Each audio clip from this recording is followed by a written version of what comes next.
હોતું નેવું નેવું થઈ જાય એટલે પછી એ નથી વારતા કેવું પણ આ પવન બધું પથ્થરા જેવું કરી નાખ્યું માતાજીએ. જય માતાજી મિત્રો, કેમ છો બધા મજામાં ને?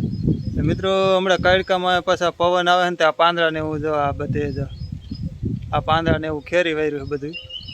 હવે આ સાફ કરી પાછો પવન આવે ને પાછું હોતું નેવું નેવું થઈ જાય. અંદર એમ છે મિત્રો, હાલો અંદર જઈને બતાવું. જો આ અંદર છે, અંદર આ પાછા લીમડાના પાંદડા ખરેલા મિત્રો. આ કણે આ લીમડો રહ્યો ને આવડો એના પાંદડા.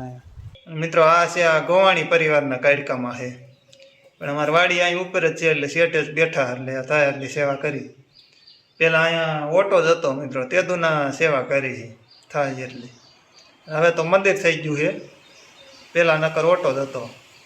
હું નહીં પણ મારા ભાઈ અહીં નવરો થાય ને એટલે એ સેવા કરવા વિયો આવે. એ અત્યારમાં પવન ને એવું આવે એટલે આ સાફ સૂફ નથી કરતો ને પાછું હતું ને એવું થઈ જાય એટલે નથી સાફ કરતો. પેલા અહીંયા ગુરુજી હોતણ હતા, પણ હવે ગુરુજી વિયા ગયા છે.